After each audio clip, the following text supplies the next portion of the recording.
Ներից մեկը նշել էր, կարծեմ իշխանություն լրատվականը, որ պատրաստվում է գործողություն Քոչարյանների նկատմամբ։ Ասում էին, որ Լևոն Քոչարյանի սուր ելույթին է հաջորդել արդեն պլանը էս։ Ի վերջո ինչ են ուզում Քոչարյաններից, արդյոք այդ ունեզրկման ծրագիրը, որ Ծառուկյանի, Կարապետյանի դեպքում են փորձել աշխատեցնել, նաև Քոչարյաններին կվերաբերվի, եւ տեղյակ եք ովքեր են այդ 6 ձերբակալված անձինք, որովհետեւ հակակոռուպցիոն կոմիտեն 6 անձի մասին է։ Տեսեք, ինքը հարցը պետք է նայել ընդհանուր պատկերի մեջ, ու ավելի խորքային հասկանալ ինչա կատարվում։ Իրականության մեջ կառավարության ղեկին հայտնված անձը 3 հայտարարել է Երրորդ հանրապետությունը վերջնականապես կազմաքանդելու, Արցախի հանձնումը, էթնիկ զտումը լեգիտիմացնելու եւ Թուրքիայի Ադրբեջանի պահանջով այսպես կոչված 4 հանրապետություն ստեղծելու մասին։ Եվ այս ճանապարհին նաև հայտարարել է բացահայտ Հայաստանից նոր տարածքներ զիջելու մասին։ Այս ճանապարհին նա փորձում է բոլոր ընդդիմադիր օջախները, դիմադրության օջախները, քաղաքական ուժերը, ովքեր կարող են այս ծրագրի իրականացման համար խոչընդոտ լինել, սրանց տարբեր հոդվածներով ձերբակալել, մեկուսացնել, սեփականությունից զրկել, բոլոր հնարավոր միջոցները գործադրել, որպեսզի դաշտը մաքրել, կարողանալ այս հակահայկական, հակապետական ծրագիրը իրականացնել։ Սա պետք է նայել այդ շրջանակներում, այսօր Քոչարյանի ընտանիքն է, վաղը կլինի մեկ ուրիշի ընտանիքը, այն մյուս օրը մեկ այլ ընդդիմադիր ուժի, առհասարակ ազգային մտածելակերպ ունեցող Հայաստանի Հանրապետության որևէ քաղաքացի ազատության մեջ պետք է լինի։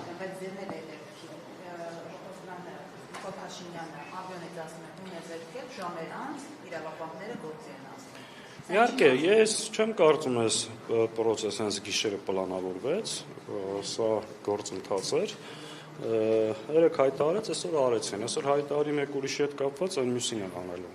Ու այս հակապետական խոշոր հանցագործությանը, այո, ամբողջ, երեք ինքը անընդհատ բողոքում էր, որ բոլոր ուժային կառույցները անվերապահորեն կատարում են իմ ապօրինի հրահանգները, բացառությամբ դատարանների, եւ այդ դատարանների հարցը պետք է լուծեն։ Ինքը երեք ամբողջ իր ելույթի խորքը նվիրված էր նրան, որ սպառնում էր դատավորներին, որ եթե իմ ասածները չեք անում, ուրեմն նախկիններից կաշառք եք վերցնում։ Այս էր այս մարդու թեզը։ Ինքը այս վերջ շրջանը որ շատ է շփվել Ալիևի հետ,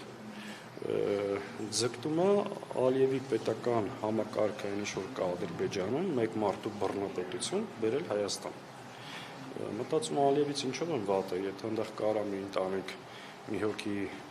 բոլորին փակի, բռնապետություն հաստատի երկար ղեկավարի, այդ մի հոգին էլ ինձ ամեն ինչով աջակցում է, նույնիսկ Հայաստանում անում։ Ըստ էության Հայաստանում մեկ մարդու դիկտատուրա հաստատելու ճանապարհին։ Ասում եք ինչպես եք միլիոնավոր դարձել, ես ուզում եմ հասկանամ, անձնական խնդիր չի, քաղաքական հարց է։ Գիտեք, ցանկացած ապօրինություն, որ անում են, ինչ-որ հարցադրումներ պետք է անեն։ Օրինակ քիչ առաջ ես տեսա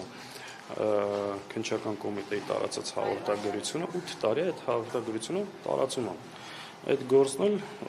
կարծեմ ապօրինի գույքով անցնում է։ Չէ, այսինքն այդ ապօրինի գույքի մասին օրենքը բա ինչի համար էր, եթե դու արդեն սկսել ես առանց դատարաններ ես ճանապարհով խլել, այդ օրենքի իմաստը ո՞րն էր առհասարակ։ Սաղաթելյան, խորհրդարանական ընդդիմության անելիքը Ես ասենց մի հատ հարց տամ, էլի, եթե Քոչարյանի ընտանիքը չզբաղվեր քաղաքականությամբ, կանցներ ես ամեն ինչ ինչու։ Ստեղից պետք է նայել։ Պարոն Սաղաթելյան, քանի որ այսօր գրառում եմ կարդացել, կոնկրետ չեմ հիշի Facebook-յան որ օգտատերներ, բայց որ փնտրեք կգտնեք, նշել էր Նիկոլը բոլորի հետևից գնալու էր, դրա համար էին կազմում, պետք չի լեգիտիմացնել եւ այսպես ասած ընդդիմություն դառնալ Նիկոլի համար։ Հիմա խորհրդարանական ընդդիմությունը ի վիճակի է այս ձեր մատնանշած սցենարները, որ բոլորի հետևից գնալու։ Այդ ձևակերպումը, որ Նիկոլի համար ընդդիմություն դառնան, թող շատերը այդ հարցը իրենց տան։ Եթե Նիկոլի համար այս ընդդիմությունը շատ ձեռնտու եւ կոմֆորտ ընդդիմություն ուներ, այս հալածանքներին չէր տրվի, այս ամեն ինչը դրա պատասխանն է, հետեւաբար չի կարելի ամեն անգամ իրանց մեջտեղ բերած թեզերը կրկնել ընդդիմադիր դաշտում։ Մանդատը կպաշտպանում կա պատգամավորին այսօր օրինակ։ Տեսեք, մանդատը պատգամավորին պաշտպանելու համար չի, մանդատը մի փոքր էս ընդհանուրի մեջ գործիք է, որպեսզի կարողանաս երկրում հասնես փոփոխության, դա արդյոք բավարար է փոփոխության հասնելու համար, միանշանակ ոչ։ Մենք չենք ասել այդ մանդատն լինելու մեր երկրի փրկության ճանապարհը, մենք ասել ենք դա հնարավորություն է, դրան պետք է ավելանա փողոցային պայքար, համաժողովրդական պայքար, կարողանանք մեր ժողովրդին կազմակերպել, խոսել, բացատրել, օրինակ մարդը հայտարարել է, որ հանձնում է Տիգրան Աշենը։ Արդյոք դա կոնկրետ իվենտ է, որ դրա շուրջ պետք է մեր հասարակությունը համախմբվի, դուրս գա, մերժի եւ հասնի փոփոխություն։ Հնարավոր է ամենից ամուկ գործողություններ դրա խնդիրը ստվերելու նպատակն է, Նաեւ ինքը բարբերաբար մի շարք այս կարգին ինֆորմացիաներ բերելու դաշտ, նաեւ մեզ զբաղեցնելու, տեսեք օրինակ այսօր խորհրդարանում մենք պետք է քարոքանդանանք իր բերած հակահայկական ու հակապետական ծրագիրը, բայց հիմա առավոտվանից ինչով ենք զբաղված։ Այսինքն իհարկե սա նաեւ այս մեթոդներով փորձելով մեզ շեղել գլխավոր օրակարգից, որպեսզի ծրագրեր իրականացնենք։ Պարոն Սարգսյանի հանդարտակորություն կոմիտեի հաղորդագրությունից պարզ է, չէ, որ այս խոզարությունները, այս գործընթացը ավելի վաղ է եղել, քան 3 ազգային ժողովի նիստը։ Այսինքն 3, երբ Լևոն Քոչարյանը ազգային ժողովից հայտարարում էր, ասում էր, «Ժողովուրդներ մեզ հարցում է, Սպիրտ Թավաճանը ինչ է միջև հիմա այդտեղ», այսինքն գիտեր, չէ, որ ըստ էության իրավական գործընթացներ կան նախաձեռնված։ Սա այսինքն նորություն չէ, այն ինչ 3 տեղի ունեցավ։ Ակնհայտ էր, որ այս process-ը վաղուց սկսված էր, 3 ուղղակի պատճառը դարձել է թերահանգումների տարվեց արած։ Ինքը 3, եթե նկատել եք, ազգային ժողովի պատգամավորներից մի քանիսին, որ հարց են տալիս, ասում են, դու ինչի ես տեղ նստած։ Քանի հոգու ասում են, ինչի ես տեղ նստած։ Այսինքն հիմա հարց, բայց ինքը ինչ է անդակ նստած։ Այսքան դժբախտություն ու մահ ու ողբերգություն է բերում այդ ժողովուրդը։ Նկատում եմ, եթե արդյոք գործընթացները սկսված էին, ինչ հրահանգ տալու անհրաժեշտություն կար, որ ասում եք հրահանգ։ Հրահանգը տրված է, դա ակնհայտ է, դա փաստ է, հիմա դուք ինչն եք վիճարկում, ես չեմ հասկանում։ Հիմա 3 է հրահանգ, չէ, ես հարցնում եմ։ Հիմա ինչ տարբերություն, հրահանգը 3 են տվել, թե մի շաբաթ առաջ, թե այսօր առավոտ։ Ակնհայտ է, որ սա եղել է քաղաքական հրահանգով, կոնկրետ նպատակով ու բացատրեցի ինչի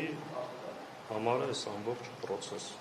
Պարոն Սաղաթելյան, ճիշտ ասած չոք մի բան էլի ճշգրտում։ Նայեք, ասում եք ընդհանուր պայքարի սպասելիքը,